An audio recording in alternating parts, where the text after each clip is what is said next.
지난주까지 우리가 고린도 전후서를 다 배웠습니다. 그리고 다시 로마서로 살펴보게 되는데, 이 로마서를 설교하는 이유에 대해서 그래도 잠깐 설명을 해드리고 전체적인 큰 그림에서 이 로마서를 이해하는 것도 중요하다는 생각이 들어서 먼저 제가 설명을 해드리도록 하겠습니다. 자, 사도 바울이 현재까지 몇 번의 전도 여행을 떠났습니까? 3번. 1차는 어느 지역이죠? 갈라디아 지역에 있는 곳입니다. 터키의 내륙 지방이지요. 그 다음에 그 2차 전도 여행의 특징은 어디냐면 유럽입니다. 마게도니아, 고린도, 아가야, 아덴, 이런 베레아 이런 지역에서 2차 전도 여행을 했고, 그 다음에 2차 전도 여행을 마치고 어디로 넘어왔느냐면 아시아라고 불리는, 소아시아라고 불리는 에베소로 넘어와서 그쪽에서 드로아와 밀레도에서 복음을 전하며 사역을 했습니다. 그게 바로 3차 전도 여행이에요. 그런데 이 3차 전도 여행 때에 무슨 이야기를 들었느냐면 고린도 지역에서 문제가 생겼다라고 하는 이야기를 듣고 고린도 교회의 문제를 해결하기 위해서 편지를 쓴 것이 고린도 전후서였습니다. 그리고 이제 에베소에서의 사역을 마치고 이 사도 바울이 어디로 떠났느냐면 마게도냐 지역을 2차 전도 여행을 했던 그 지역을 다시 돌아보는 여행을 떠났습니다. 그때 이 헬라에서 3개월 정도 머물렀는데, 고린도에 머물렀는데 그때 아마 이 로마서를 쓰지 않았을까라고 많은 성경학자들이 생각을 합니다. 바로 이 마게도냐 지역에서 로마는 가까운 곳이기 때문에 이 로마로 가고자 하는 어떤 그런 마음, 열망이 이 사도 바울의 마음속에 생겨났던 것 같아요. 자, 로마서는 누구에게 쓴 글입니까? 너무 유치한 질문이지만 로마에 있는 교인들에게 쓴 글입니다. 7절에 보면 로마에서 하나님의 사랑을 받고 성도로 부르심을 받은 모든 자에게라고 이야기를 하고 있어요. 사도 바울이 고린도에서 로마에 있는 성도들에게 편지를 썼습니다. 그러면 로마 교회는 누가 세웠을까요? 로마 교회는 어떻게 세워졌느냐면 우리가 사도행전 2장에 보면 오순절 성령 강림 사건이 일어납니다. 약 120명의 성도들이 함께 모여서 마가의 다락방에서 기도를 하는데 어떤 일이 일어났습니까? 기도하다가 성령이 내려와서 불에 혀같이 갈라지는 것을 보고 그들이 방언을 하게 되는 역사가 나타나게 되죠. 그때 오순절을 지키기 위해서 여러 곳에서 예루살렘으로 왔던 수많은 사람들이 있었습니다. 그런데 이 사람들이 놀란 거예요. 왜 놀랐느냐면 저 사람들은 분명히 갈릴리 사람들이고 저 사람들은 언어를 배워본 적이 없는 사람일 텐데 어떻게 저 사람들이 저렇게 말하는 저 말이 내 귀에 들리느냐라고 하는 거예요. 한 번도 저 갈릴리 사람들이 다른 나라 말로 방언하는 것을 내가 보지 못했는데 그 사람들이 전하는 복음이 내 귀에 쏙쏙 들리게 되면서 성령 하나님의 놀라운 역사가 일어나게 되는 장면이 사도행전 2장에 기록이 되어 있습니다. 그때 그 역사적인 사건에 누가 있었느냐면 이 로마인들과 로마에서 온 유대인들이 있었어요. 그래서 이 오순절 성령 사건을 통해서 예수 그리스도가 부활하셨다라고 하는 사실을 듣게 되고 그 사람들이 로마로 돌아가서 로마에 있는 교회를 세웠다고 볼 수가 있습니다. 그런데 이 사도행전은 로마에 있는 교회와 아무런 관계가 없습니다. 갈라디아 교회나 에베소 교회나 고린도 교회나 이런 교회들은 다 사도 바울이 연결이 되어 있는, 전도하고 세웠고 또 복음을 전했던 그런 교회들이었는데 이 로마 교회는 사도 바울하고 아무런 관계가 없어요. 한 번도 가보지도 않았고 또 한 번도 그 사람들과 접촉을 하지 않았는데도 이 로마 교회에 대해서 잘 알고 있었고 이 주옥 같은 로마서를 로마 교회에 보내는 그런 일들이 일어나게 된 것입니다. 어떻게 해서 이게 가능했느냐면 여러분들 기억하실지 모르겠지만 사도행전 18장에 보면 사도 바울이 고린도에서 교회를 세우게 됩니다. 아테네에서 복음을 전하다가 실패를 하고 고린도에 와서 복음을 전하려고 할 때 그에게 두려운 마음이 있었죠. 떨리는 마음이 있었죠. 그런데 그곳에 하나님이 음성을 보여주시기를 이 성중에 내 백성이 많다라고 하는 이야기를 해주시면서 누구를 보내주셨습니까? 브리스길라와 아굴라 부부를 만나게 해주셨습니다. 아마 여기까지 기억을 하실는지 모르겠어요. 그런데 이 브리스길라와 아굴라 부부가 바로 로마 사람이라고 하는 겁니다.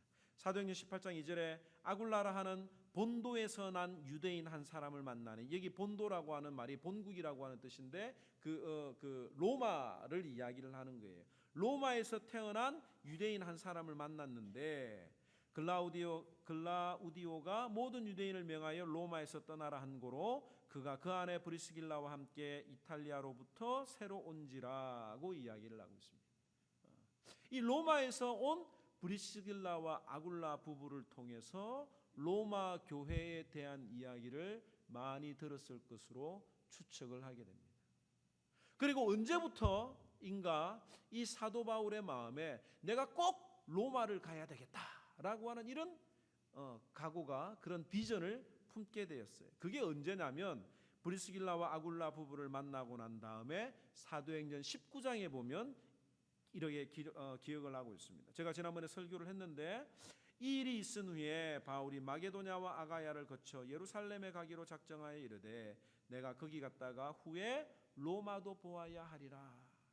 로마도 내가 가야 되겠다라고 하는 비전을 그의 나이 50대 후반에 가지게 된 겁니다. 왜 사도 바울이 이 로마를 그렇게 가고 싶어 했는가라고 하는 거예요. 오늘 본문에도 잠깐 나왔지만 여러 번 가고 싶다라고 이야기했어요. 내가 로마를 가려고 여러 번 내가 시도를 했다라고 이야기를 했는데 왜 그렇게 로마를 방문하고 싶어 했는가라고 하는 사실에 대해서 로마서 15장 24절에 이렇게 이야기를 하고 있습니다. 이는 지나가는 길에 너희를 보고 먼저 너희와 사귐으로 얼마간 기쁨을 가진 후에 너희가 그리로 보내주기를 바람이라. 이 말은 무슨 말이냐면 예수님의 명령이 예루살렘과 온 유대와 사마리아와 땅끝까지 이르러 예수 그리스도의 증인이 되라, 복음을 전하라고 이야기를 하셨잖아요. 그런데 여기 땅끝이 어디일까요? 그때 당시에 사람들이 생각했던 땅끝은 스페인이었어요. 스페인, 서바나, 스페인이었습니다.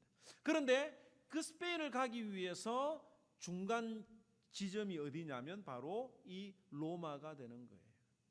그래서 스페인 땅끝까지 복음을 전하기를 원하는데 그때 당시에 세계의 심장부라 불릴 수 있는 로마에 내가 들어가서 복음도 전하고 너희와 교제도 하고 또 너희가 나를 스페인으로 보내는 파송 교회가 되면 좋겠다라고 하는 이런 어떤 마음을 가지고 로마서를 보내었습니다. 로마서를 편지를 쓴 거예요. 그 다음에 또 다른 이유가 뭐냐면 로마 교회를 든든히 세우고자 하는 마음으로 편지를 썼습니다. 오늘 본문 11절에 보면 내가 너희 보기를 간절히 원하는 것은 어떤 신령한 은사를 너희에게 나누어 주어 너희를 견고하게 하려 함이니 라고 이야기를 하고 있죠. 내가 너희들을 만나서 견고하게 해야 되겠다. 그리고 견고하기 위해서 신령한 은사를 나눠주겠다라고 이야기를 하고 있는데 이 신령한 은사는 그 본문을 앞으로 우리가 살펴보겠지만 특별한 어떤 것 신유의 은사나 기적이나 이런 것들이 아니라 바로 예수 그리스도의 복음이라고 하는 거예요. 복음을 통해서, 말씀을 통해서 내가 너희들을 견고하게 세워지기를 원한다라고 사도 바울이 밝히고 있습니다. 이 말을 들으면 이렇게 생각을 해볼 수 있어요. 로마 교회가 견고하지 못했던 뭔가가 있었을 것이다라고 유추해 볼 수가 있습니다. 이 로마 교회는 유대인들과 유대교로 개종한 이방인들이 함께 모였던 교회예요. 오늘날로 이야기하면 인터내셔널 교회, 다민족 교회가 바로 이 로마 교회라고 볼 수가 있습니다. 그런데 이 로마 교회에는 두 가지 문제가 있었는데 하나는 뭐냐면 이 유대인들로 인해서 일어나는 갈등이에요. 바로 믿음의 문제입니다. 유대인들이 아무래도 교회의 영향력이 컸죠. 그들이 예수 그리스도를 믿지만 어릴 때부터 구약 성경의 교육을 받고 자란 그들은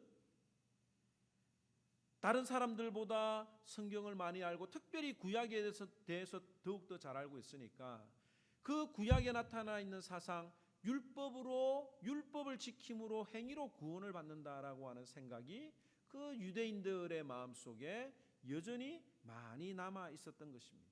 마치 갈라디아서 교회가 행위로 구원을 받는다, 그래서 이방인들도 할례를 행해야 된다라고 하는 것을 주장했던 것처럼 이 로마 교회도 율법을 지킴으로 구원받는다라고 하는 것을 강조했어요. 그래서 사도 바울이 1장에서 11장까지 쓰는 내용, 믿음으로 구원받는다라고 하는 것에 대해서 계속 강조를 하는 이유가 바로 여기에 있습니다. 이 믿음의 문제를 완벽하게 이해시키기 위해서 편지를 쓴 거예요. 또 하나는 뭐냐면 행위의 문제가 있습니다. 이방인들이 예수 그리스도를 믿게 됩니다. 그런데 이 교회 안에서 충돌이 일어나는 거예요.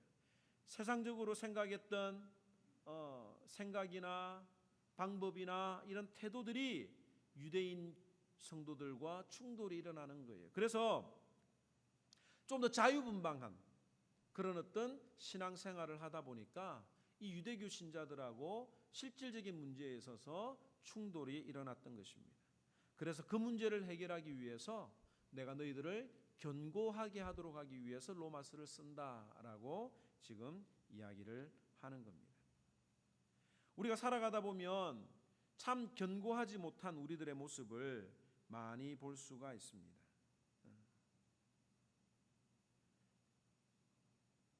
교인들 가운데서도 아직 이 믿음에 확신이 없는 분들이 많이 있음을 제가 압니다. 이해되지 않는 것과 믿어지지 않는 것은 별개의 문제예요. 성경을 연구하는 목사도 하나님에 대해서 100% 이해는 할 수 없습니다. 그러나 믿음으로 나아가면 이해되는 부분들이 생기는 거예요. 그런데 이게 왜 당신은 이걸 믿지 못합니까? 왜 이게 안 믿어집니까? 라고 이야기를 할 수가 없는 거예요. 왜 그러냐면 교회 안에서도 성경에서도 많은 신자들이 하나님 앞에 흔들리면서 견고하지 못했던 일들이 너무너무 많이 있었다라고 하는 겁니다. 여러분들 하박국 선지자가 이런 고백을 하죠.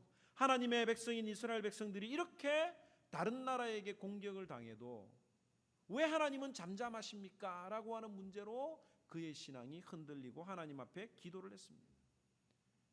어제 새벽기도 시간에 시편 73편을 공부를 했는데 이 아삽의 시에서 이런 이야기를 하는 거예요. 아삽이 시를 썼는데 왜 악인이 저렇게 잘 사는가? 심지어 악인이 돈을 버는 데는 마음의 소원보다도, 자기가 원하는 마음의 소원보다도 더 많이 버는 것을 보게 되고, 악인들이 예수 믿지 않는 사람들이 거만하게 말하고 하나님을 경멸하게 하는데도 왜 하나님은 가만히 있지 못하는가? 그래서 나는 그것 때문에 내 믿음이 넘어질 뻔했고 내 걸음이 미끄러질 뻔했다라고 고백을 하는 장면이 나와요. 여러분들 마틴 루터를 잘 알 겁니다. 이 마틴 루터는 신학 공부를 잘했어요. 신학 박사가 되어서 성경을 가르쳤던 사람이었습니다. 그런데도 이해가 되지 않는 게 있었어요. 뭐가 이해가 되지 않느냐면 이 오늘 로마서에 나오는 하나님의 의라고 하는 거예요. 하나님의 의.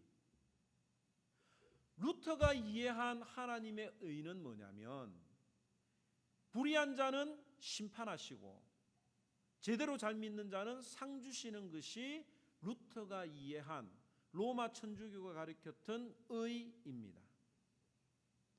다른 말로 이야기하면 예수를 잘 믿어야 천국 가고 예수를 못 믿으면 심판을 받는다. 이게 하나님의 의라고 하는 거예요. 그래서 이 루터가 너무너무 나름대로 고민을 많이 하고 정말 하나님 앞에 바르게 살아가려고 몸부림을 치기도 했습니다. 금식도 하고 기도도 하고요. 빌라도의 계단이라고 하는 곳에서 예수님이 빌라도 총독에게 재판을 받았던 그 장소에 빌라도의 계단이라고 하는 28개의 계단이 있는데 거기를 무릎으로 올라가던 그런 일들도 있었습니다. 이해가 되지 않는 거예요. 하물며 우리들이 하나님의 말씀을 읽을 때, 들을 때 이해되지 않는 부분들이 왜 없겠어요? 당연한 거 아니겠습니까? 그리고 그 문제로 고민하고 흔들리는 것도 당연한 거예요.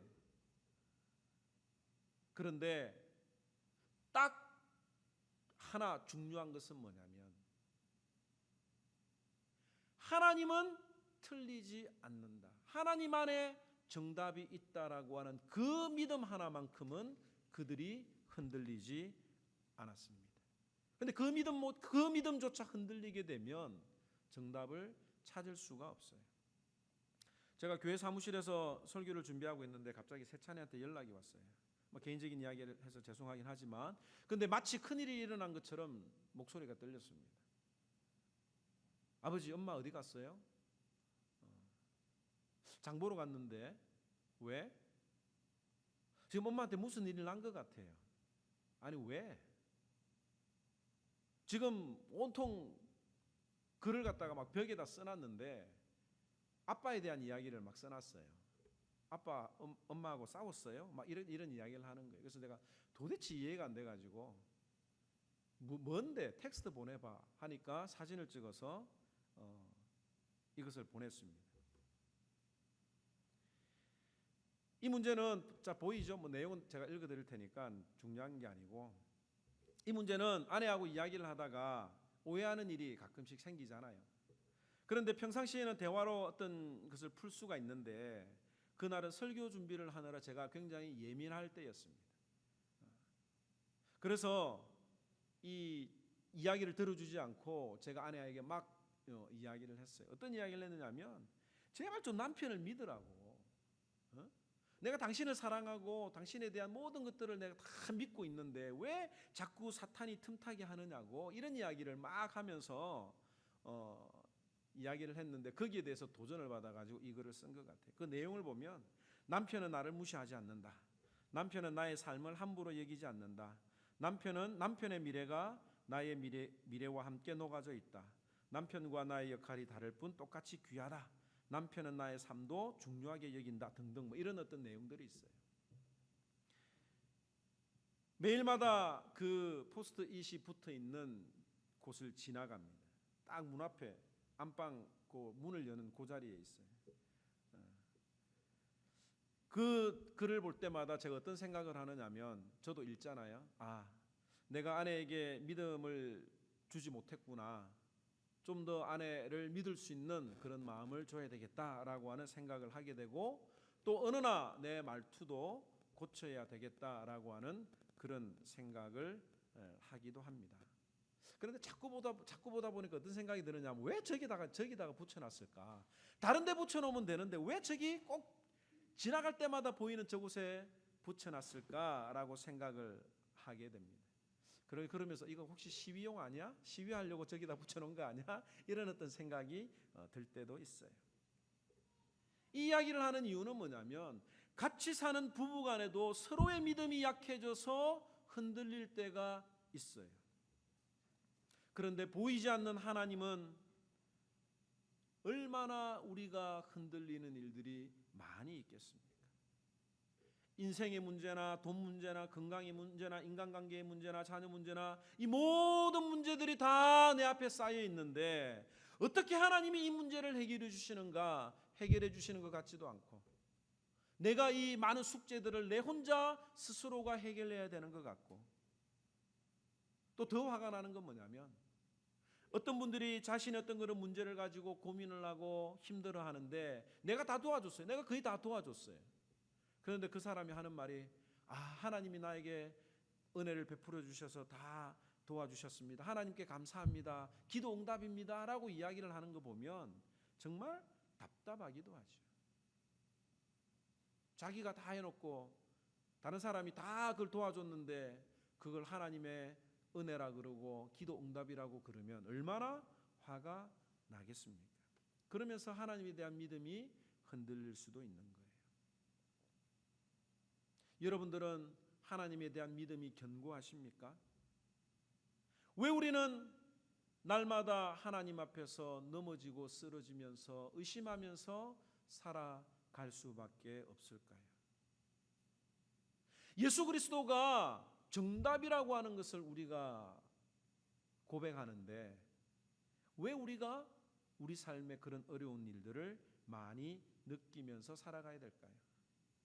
그 이유는 복음에 대한 이해가 부족하기 때문이라고 볼 수가 있습니다. 오늘 이 성경에서 이 로마서에서 말하고 있는 내용이 뭐냐면 너희들을 견고하게 하는 그 열쇠가 뭐냐? 복음이라 이거예요. 산더미처럼 쌓여있는 많은 일들 가운데서도 그 문제를 해결해 줄 수 있는 것은 복음이라고 하는 것을 사도 바울이 우리에게 알려주고 있는 것입니다. 복음이 뭡니까? 복음.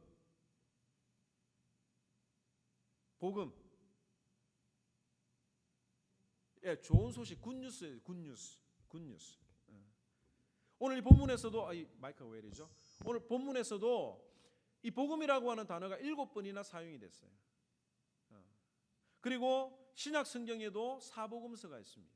마태복음, 마가복음, 누가복음, 요한복음이 있죠. 그리고 내 마음속에도 내가복음이 있습니다. 내가 주인이 되어서 내가 마음대로 하려고 하는 그런 내가복음이 있죠. 이 복음이라고 하는 것은 기쁜 소식인데 이 기쁜 소식이 뭐냐라고 하는 거예요. 여러분들에게 기쁜 소식이 뭡니까? 운동 경기에서 내가 응원하는 팀이 응원하는 선수가 잘하면 약간의 위로를 받기도 합니다. 또 좀 더 기쁜 소식은 자녀가 잘 될 때, 또 월급이 올랐거나 사업이 잘 될 때 그런 어떤 내용들이 기쁜 소식이 되죠. 그런데 진짜 기쁜 소식이 뭐냐면 내 인생의 모든 문제들이 죽었던 내가 다시 살아나게 되었다라고 하는 이것이야말로 기쁜 소식이라고 하는 거예요. 그러면서 오늘 이 복음에 대해서 간결하게 제가 말씀드리겠어요. 이 복음이 뭐냐? 따라서 합시다. 예수 그리스도가 복음이라고 하는 거예요. 예수 그리스도가 기쁜 소식이라고 하는 겁니다.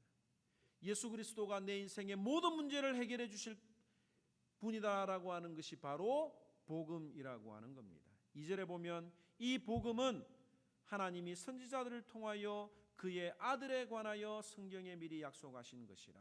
그의 아들에 관하여 하나님의 아들 예수 그리스도. 이 복음은 하나님의 아들 예수 그리스도에 관한 내용이다라고 하는 것을 분명히 이야기를 하고 있습니다. 그런데 예수 그리스도가 하나님의 아들인 것인지 어떻게 메시아인지 어떻게 증거가 되느냐? 두 가지로 약속을 하고 있는데 하나는 뭐냐면 성경에 미리 예언된 메시아라고 이야기를 하고 있어요. 성경에 예언되었다. 이 복음은 하나님이 선지자들을 통하여 그의 아들에 관하여 성경에 미리 약속하신 것이라. 예수님이 뜬금없이 툭 튀어나온 게 아니에요. 오랜 시간 동안 구약을 통해서 조금씩 이스라엘 백성들에게 예언되었습니다. 하나님의 아들 예수 그리스도가 메시아가 너희들에게 나타나서 너희들을 구원할 것이다 라고 하는 이 메시아에 대한 예언을 구약 성경을 통해서 조금씩 예언되었어요. 그런데 유대인들은 이 예수님을 구약에 예언된 메시아로 받아들이지 않았습니다. 지금도 예수님을 메시아로 받아들이지 않고 있어요. 유대인들에게 예수님은 저주받을 인물이에요. 왜? 자기들이 믿는 유대교를 파괴시키려고 했던 그런 인물이었기 때문에 저들은 아직도 예수 그리스도를 저주합니다. 왜? 예수 그리스도가 하나님의 아들인 것을 믿지 못하기 때문에 그래요. 예수님은 하나님이 선지자들을 통해서 성경에 약속하셨던 하나님의 아들이자 메시아이시다라고 하는 것을 우리들에게 전해주고 있어요. 그래서 제가 세례를 공부할 때마다 세례 교육을 시킬 때마다 아이들에게 물어보는 게 있어요. 구약은 뭐냐라고 물어봐요. 구약의 중심 내용은 뭡니까? 구약의 중심 내용은 오실 메시아, 메시아가 오신다라고 하는 거예요. 신약의 중심 내용은 뭐예요? 메시아가 오셨다라고 하는 거예요. 오실 메시아, 오신 메시아. 이 성경은 메시아에 관한 내용인데 그 예언 중에 하나가 뭐냐면 3절에 한번 볼까요? 그의 아들에 관하여 말하면 육신으로는 다윗의 혈통에서 나셨고, 메시아인 증거 중에 하나가 뭐냐면 다윗 왕가에서 태어난다 이거예요. 그 구약 성경에 예수님이 다윗의 자손으로 태어날 것인가에 대해서 그렇게 많이 예언을 하고 있습니다. 한 가지만 찾아보면 이사야 9장 7절에 이렇게 이야기를 하고 있죠. 다윗의 위에 앉아서 그 나라를 굳게 세우고 자금 이후로 영원토록 공평과 정의로 그것을 보존하실 것이라. 이사야 11장 1절에 보면 이새의 줄기에서 한 싹이 나며 그 뿌리에서 한 가지가 나서 결실하실 것이요. 메시아의 신 증거 뭐라고요? 첫 번째, 다윗 자손이다 라고 하는 겁니다. 또 하나는 뭐냐면 부활하신다라고 하는 거예요. 부활하신다. 4절에 보면 성결의 영으로는 죽은 자들 가운데서 부활하사 능력으로 하나님의 아들로 선포되셨으니 곧 우리 주 예수 그리스도시니라. 많은 사람들이 자칭 메시아라고 하는 사람들이 많이 일어났습니다. 다윗 왕가에서 그런 일들이 있을 수가 있죠. 그런데 메시아의 결정적인 증거는 무엇이냐면 부활이에요. 메시아가 다시 살아나셨다. 구약에도 예수님이 부활하실 것에 대해서 여러 번 이야기를 하고 있어요. 여러분들이 잘 알고 있는 것처럼 요나의 사건. 이 세대의 많은 사람들이 나에게 표적을 구하나 내가 요나의 표적 외에는 알려줄 것이 없다라고 이야기를 했어요. 그게 뭡니까? 자신도 요나처럼 3일 만에 다시 부활할 것이라고 하는 것을 이야기를 하는 거예요. 또 요나서 2장 6절에 보면 내가 산의 뿌리까지 내려갔으며 땅이 그 빗장으로 나를 오랫동안 막았사오니 나의 하나님 여호와여 주께서 내 생명을 구덩이에서 건지셨나이다. 또 호세아 6장 2절에 보면 여호와께서 이틀 후에 우리를 살리시며 제3일에 우리를 일으키시리니 우리가 그 앞에서 살리라고 예언을 하고 있습니다. 예수 그리스도가 메시아인 결정 두 가지, 하나는 다윗의 자손이다. 또 하나는 뭡니까? 부활하셨다라고 하는 이것이 성경에 계속 기록이 되어 있고 이것이 바로 복음이신 예수 그리스도에 대한 증거라고 하는 겁니다. 그래서 예수님의 제자들이 한 게 뭐예요? 사도 바울이 전한 복음의 메시지가 뭡니까? 예수님이 부활하셨다. 너희들이 너희 손으로 죽였던 예수 그리스도가 바로 하나님의 아들이셨다라고 하는 것을 증거하며 다녔던 것이 그들의 복음의 핵심이었습니다. 따라서 합시다. 예수 그리스도가 복음이다. 예수 그리스도가 굿뉴스다. 이 예수 그리스도에 대해서 상세하게 기록을 하고 있는 책이 바로 로마서예요. 그리고 우리는 이 로마서에서 제가 기도하기는 이 로마서를 통해서 예수 그리스도를 만나는 놀라운 은혜가 나타나기를 주님의 이름으로 축원합니다. 두 번째, 복음은 예수 그리스도다. 두 번째, 복음은 뭐라고 이야기를 하고 있느냐면 하나님의 능력이다라고 이야기를 하고 있어요. 16절을 한번 볼까요? 내가 복음을 부끄러워하지 아니하노니 이 복음은 모든 믿는 자에게 구원을 주시는 하나님의 능력이 됨이라. 먼저는 유대인에게요 그리고 헬라인에게로다. 이 복음에는 능력이 있다고 하는 거예요. 어떤 능력이 있습니까? 사람을 살리는 능력이 있습니다. 죄와 허물로 죽었던 나를 생명으로 건져주시는 능력이 이 복음 안에 있어요. 또 이 복음은 사람을 변화시키는 능력이 있습니다. 죄의 종노릇 하던 내가 하나님의 자녀로 변하는 능력. 그리고 이 복음은 사람을 변화시켜서 하나님의 사람으로 헌신하게 만드는 능력이 있습니다. 예전에는 내가 세상의 욕심을 위해서 살아가던 내가 변화되어서 이제는 온전히 주님을 위해서 헌신하며 살아가는 그 능력이 이 복음 안에 있다고 하는 거예요. 오늘 이 말씀을 통해서 여러분들에게 던지고 싶은 질문, 여러분들은 얼마나 복음의 능력을 체험하고 있습니까? 왜 우리들의 신앙생활이 힘들고 어렵고 피곤할까요? 복음은 능력이라고 하는데 왜 변하지 않을까요? 그러나 이 복음 앞에서 변했던 많은 사람들이 있습니다. 제가 앞에서 서두에서 이야기했던 마틴 루터 이야기를 제가 하기를 원합니다. 그는 신자였지만 믿음에 대한 확신이 없었어요. 멀쩡한 사람으로 교육을 잘 받은 사람이었고 1507년에 신부가 되었고 신학 박사가 되어서 비텐베르그 대학에서 성경을 가르치면서 연구하던 중에 성령께서 그의 마음을 움직이셨습니다. 그래서 로마서 1장 17절에 있는 이 하나님의 의라고 하는 것이 자신을 자꾸 괴롭혔어요. 아까도 설명을 했지만 그 하나님의 의가 자신을 심판하시는, 자신을 저주하시는, 진노하시는 하나님의 의라고 생각을 했어요. 그래서 내가 조금이라도 신앙생활을 열심히 하면 하나님이 나를 구원해 주실 것이다라고 하는 그런 어떤 노력으로 열심히 살았습니다. 그런데 로마서 3장 22절을 읽는 순간 하나님께서 그의 마음속에 빛을 주셨어요. 그게 뭐냐면 이 하나님의 의가 예수 그리스도다라고 하는 사실을 깨닫게 되면서 그 마음속에 변화가 일어나게 되었습니다. 로마 천주교에서 말하는 행위의 구원, 특별히 면죄부 사건을 정면으로 반박을 하게 되는 용기를 얻게 되었던 거예요.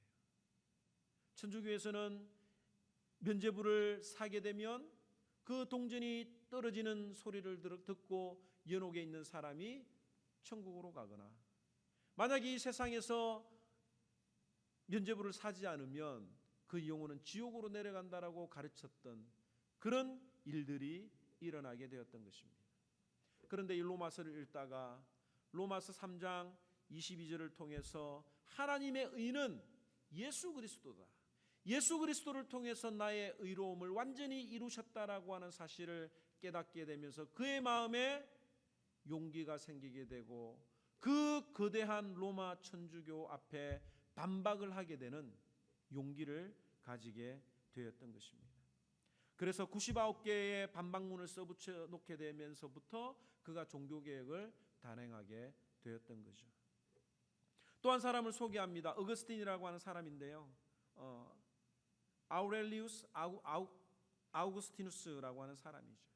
여러분들이 잘 알고 있는 성 어거스틴, 북아프리카의 조그만 마을에서 태어났습니다. 어릴 때부터 어머니 모니카의 신앙교육을 잘 받고 자랐는데 머리가 너무 똑똑했어요.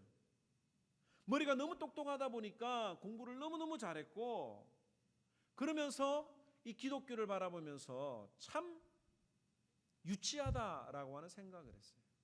학문의 깊이도 없어 보이고, 이 교회라고 하는 것이 무식한 사람들이 모여서 떠드는 잡담하는 곳으로 이 어거스틴이 인식을 하게 되면서 교회를 떠나버렸습니다.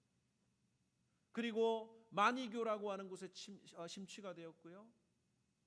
자신의 정욕을 해소하기 위해서 수많은 여자들과 사귀고 음란했던 그런 삶을 살아가게 되었습니다. 늘 술에 취해 있었어요. 술에 찌들려 있었어요. 그런데 어느 날 어거스틴이 밀라노의 한 정원에 앉아 있는데 그의 귀에 이런 음성이 들렸다고 합니다. 아이들의 음성을 통해서 집어들어 읽어라, 집어들어 읽어라고 하는 음성을 듣고 이 어거스틴이 책을 딱 집어서 들고 읽었는데 어디를 읽었느냐면 로마서 13장 13절과 14절에 있는 말씀이에요. 낮에와 같이 단정히 행하고 방탕하거나 술 취하지 말며 음란하거나 호색하지 말며 다투거나 시기하지 말고 오직 주 예수 그리스도로 옷 입고 정욕을 위하여 육신의 일을 도모하지 말라. 이 말씀이 이 어거스틴의 마음에 들어가서 그가 눈물을 흘리며 회개하게 되고 그 인생의 전부를 하나님 앞에 드리며 살아가게 되었던 그런 변화가 이 로마서를 통해서 일어난 거예요. 여러분들 빌리 그레이엄 라이브러리 가보셨죠? 빌리 그레이엄 라이브러리에 보면 그 총 하나가 있습니다. 그 총이 어떤 총이냐면 이 빌리 그레이엄 목사님이 복음을 전하는데 그 예수 그리스도를 받아들였던 한 깽단의 일원이었던 청년이 그 총을 가지고 와서 회개하면서 빌리 그레이엄 목사에게 전해줬던 그 총이 빌리 그레이엄 도서관에 있습니다. 뭐 다른 사람이 이야기해서 뭐 하겠습니까? 사도 바울 자신을 보세요. 사도 바울도 예수를 죽이려고 다메섹으로 내려갔던 젊은 청년이었지만 예수 그리스도를 만나게 되고 그가 자신의 모든 삶을 예수 그리스도를 위해서 증거하는 그런 삶으로 사용되지 않았던 것입니다. 이 복음에는 능력이 있어요. 제 개인적으로도 이 복음의 능력을 많이 체험하고 있습니다. 20살이 되기 전에 나는 죽을 것 같아요. 나는 이 세상에 인생에 큰 의미가 없어요 라고 이야기하던 한 소년이 예수 그리스도를 만나서 그 인생이 변화되는 사건을 직접 목도했습니다. 내가 과거로 돌아갈 수 있는 능력이 생긴다고 하면 내가 꼭 죽이고 싶은 사람이 있습니다. 칼로 내가 들고 가서 내가 걔를 꼭 죽이고 말 거예요 라고 했던 그 친구가 지금은 예수 그리스도를 만나고 세례를 받았던 증거가 있습니다. 이 복음에는 능력이 있는 거예요. 여러분들 스스로도 예전에 비해서 조금씩 하나님의 말씀이 믿어지고 이해되고 변화되고 더욱더 주님의 말씀을 붙들려고 살아가는 여러분들의 모습을 보면서 여러분들 스스로도 이 복음의 능력을 증거할 수 있지 않습니까? 주일날 일 나가던 사람이 예수 그리스도를 만나고 이제는 성경 공부와 기도의 모임에 참석하는 사람으로 성장하는 이런 모습들을 보면 참 복음에는 능력이 있다라고 하는 것을 느낄 수가 있어요. 그런데 여전히 남아있는 문제가 있습니다. 왜 나는 하나님의 능력을 느끼지 못하는가? 어거스틴은 그랬고 사도 바울은 그랬고 목사님이 이야기했던 그런 사람들은 다 변화가 되는데 왜 나는 그런 능력을 체험하지 못하며 살아갈까? 오늘 저는 이 하나님의 능력이 이 말씀을 듣는 우리 모두에게 체험되어지기를 간절히 원하면서 성경을 통해서 그 방법을 여러분들에게 나누려고 해요. 첫째는 뭐냐면 믿어야 됩니다. 믿어야 됩니다. 이해가 되지 않아도 믿어야 되는 거예요. 17절에 복음에는 하나님의 의가 나타나서 믿음으로 믿음에 이르게 하나니 기록된 바 오직 의인은 믿음으로 말미암아 살리라. 믿음으로 말미암아 살리라. 믿음은 하나님의 선물이지요. 그런데 성경은 우리에게 의지적으로 믿어야 할 것에 대해서 말해주고 있습니다. 주 예수를 믿어라. 그리하면 너와 내 집이 구원을 얻으리라. 제가 하나님의 절대 주권과 자유의지에 대해서 제가 다음에 한번 설명할 일이 기회를 가지려고 하는데요. 이 믿음이라고 하는 것 내 의지로 믿을 수가 있는 거예요.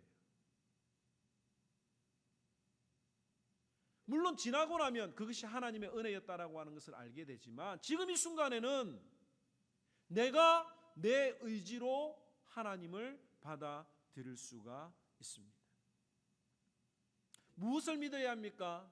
6절을 볼까요? 너희도 그들 중에서 예수 그리스도의 것으로 부르심을 받은 자니라. 내가 예수 그리스도의 것으로 부름을 받았다라고 하는 것을 믿어야 되는 거예요. 나는 하나님의 것이다라고 하는 것을 믿어야 되는 거예요. 7절에 로마에서 하나님의 사랑을 받고 성도로 부르심을 받은 모든 자에게 하나님의 사랑을 받았다라고 하는 것을 내가 믿어야 돼요. 그것을 믿지 못하면 하나님의 능력을 체험할 수가 없습니다. 하나님이 나를 사랑하신다. 하나님이 나는 하나님의 자녀다라고 하는 것을 여러분들이 믿어야 되는 거예요. 포스트잇을 써서 거울에 붙이든지 성경책에 밑줄을 긋든지 성경을 암송하든지 성경을 듣든지 자꾸 노력을 하면서 내가 그 하나님 앞에서 믿음이 떨어지지 않기를 내가 노력해야 합니다. 믿음은 하나님의 선물이에요. 그런데 그 선물이 갑자기 아무것도 없는 데서 뚝 떨어지는 경우도 가끔 있습니다. 가끔이에요. 제가 볼 때. 제가 만난 사람들 보면 가끔이에요. 그런데 대부분은 누구에게 그런 믿음의 선물이 떨어지느냐 하면 내가 가진 어떤 문제들을 자꾸 말씀 안에서 해결하려고 하고 그 하나님의 말씀을 가까이 하려고 하는 그런 경우에 하나님의 음성을 듣고 믿어지게 되는 경우들이 훨씬 더 많다라고 하는 거예요. 그래서 믿음은 들음에서 난다라고 성경에 이야기를 합니다. 마틴 루터도 하나님의 말씀 안에서 그 문제를 해결하라고 했어요. 어거스틴도 하나님의 말씀을 몰랐던 게 아니에요. 하나님의 말씀을 알았기 때문에 어느 순간 그 책을 들고 읽으라고 했을 때 그 의미를 한 번에 깨뜨릴 수 있는 그 성령의 조명하심 때문에 깨달을 수가 있었던 것입니다.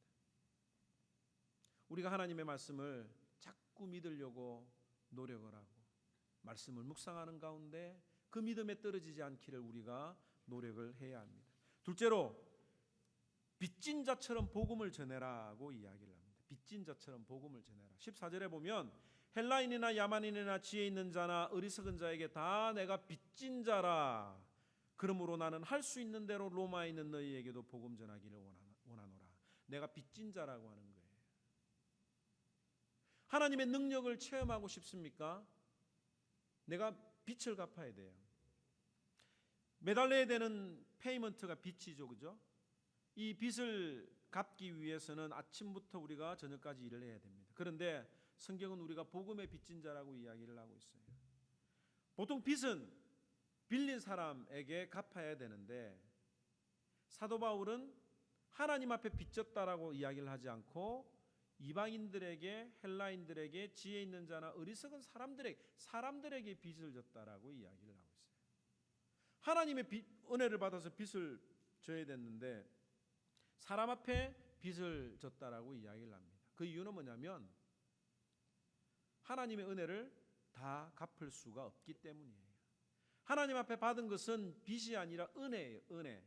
여러분들 부모님들이 자녀들에게 전해준 그 사랑이 은혜잖아요. 부모님의 은혜라고 그러잖아요. 그 빚이라고 이야기해서 엄마가 오늘 나에게 떡볶이를 사줬다. 떡볶이 3,000원 해가지고 나중에 그걸 다 일일이 해가지고 갚아주는 자녀들이 있습니까? 그 은혜잖아요. 은혜. 믿는 사람들은 하나님의 은혜를 받은 자들입니다. 그리고 그 빚을 다른 사람들에게 갚아야 됩니다. 왜 우리가 거저 먹이고 놀아주고 챙겨주고 사랑해야 되는가? 내가 그 빚을 다른 사람에게 받았고 그 빚을 그들에게 전해야 될 의무가 있다라고 하는 거예요. 빚을 계속해서 갚다 보면 어떻게 됩니까? 집이 자기께 되죠. 빚을 계속해서 갚다 보면 자동차도 5년이 지나면 자기 것이 됩니다. 마찬가지예요. 내가 복음의 빚을 계속 갚다 보면 이 복음의 능력이 나에게서 나타나는 거예요. 계속해서 갚으면 하나님이 우리에게 그 복음의 능력을 체험하게 하십니다. 마지막으로 따라서 합시다. 복음을 부끄러워하지 말라. 16절에 내가 복음을 부끄러워하지 아니하노니 라고 이야기를 하고 있습니다. 여러분들 사춘기 때 엄마가 학교에 오는 모습을 부끄러워해 본 분들 있으시죠? 엄마가 왜 왔을까? 창피하기도 하고 누추한 모습으로 헝클어진 모습으로 엄마가 도시락을 싸들고 오면 얼마나 창피해서 빨리 도시락 받고 빨리 가라고 했던 아마 그런 경험들이 있을지도 모르겠어요. 제발 내 앞에 나타나지 않았으면 하는 또 그런 마음이 있는 반면에 세련되고 부티나게 옷을 입고 온 친구 엄마가 저 엄마는 참 좋겠다. 저 엄마가 내 엄마 있으면 좋겠다라고 하는 어떤 그런 생각을 해볼 수도 있었을 것입니다. 마찬가지예요. 하나님의 말씀은 재미도 없고 상식에도 맞지 않고 늘 예수 그리스도만을 설교하는 것이 마치 촌스러운 매력 없는 것처럼 보이는지 몰라요. 그래서 성경 공부하자 그러면 대부분의 사람들이 부끄러워해요. 안 만나고 싶어 해요. 기도하라 오라고 이야기를 하면 부끄러워해요. 예수님 만나는 것을 부끄러워해요. 반면에 세상 학문은 세상 지식은 이치에도 맞고 과학적으로 증명되는 그야말로 귀티나는 세련된 가르침으로 매력적입니다. 그래서 사람들은 어떤 강연을 들으려고 하면 10분 전에, 20분 전에, 30분 전에 일찍 가서 맨 앞자리에 앉는 거예요. 왜 우리들의 삶에 하나님의 능력이 나타나지 않는가? 복음의 능력이 나타나지 않는가? 우리가 복음을 부끄러워하고 가까이 하지 않기 때문에 그렇다고 볼 수가 있습니다. 어느 한 시골 마을에 얼굴이 흉하게 일그러진 어머니가 있었습니다. 그녀의 아들은 또래보다 총명하고 씩씩했습니다. 하지만 친구들과 놀다가 엄마가 지나가면 부끄러웠어요. 못된 친구들은 엄마를 놀리기도 했습니다. 어느 날 친구들에게 놀림을 당한 아들은 집에 와서 엄마에게 대들기 시작했어요. 엄마 얼굴이 그 모양이라서 창피해서 못 살겠다. 그런데 이웃집 할머니가 아들을 불러서 이런 이야기를 전해주었습니다. 내가 1살 때 너의 집에 불이 났는데 너는 안에서 자고 있었고 불길이 커서 누구도 들어갈 엄두를 내지 못하고 있었는데 그때 밭에서 일하던 내 엄마가 손살같이 불 속으로 들어가서 너를 안고 나왔단다. 이쁘고 아름답던 곱던 내 엄마의 얼굴이 그때 일그러졌다라고 하는 이야기를 전해 주었습니다. 이 사실을 알고도 그 아들은 엄마의 일그러진 얼굴을 부끄러워했을까요? 예수 그리스도의 사랑을 체험한 사람은 십자가에 달리신 예수 그리스도가 부끄럽지 않습니다. 매일 십자가의 사랑을 만나고 매일 주님의 얼굴을 바라봐도 지겹지가 않는 거예요. 왜? 부끄럽지 않기 때문에 그렇습니다. 오늘 이 말씀을 통해서 우리 하모니언들이 이 복음의 능력을 체험하기를 원합니다. 그리고 기도하면서 간절히 바라는 자에게 하나님이 응답해 주세요. 많은 사람들이 그들의 신앙이 견고하지 않아서 흔들렸다가도 이 로마서를 통해서 그들의 삶이 변화되고 자신의 삶을 하나님 앞에 드렸던 수많은 사람들처럼 우리도 이 로마서를 공부할 때에 나도 예수 그리스도를 만나고 그 예수 그리스도로 말미암아 내 삶이 변화되고 이제는 나 혼자 바라보며 살아가는 사람이 아니라 남을 섬기며 살아가는 헌신된 삶을 살아가는 저와 여러분들이 되기를 주님의 이름으로 축원합니다. 다 같이 기도하겠습니다.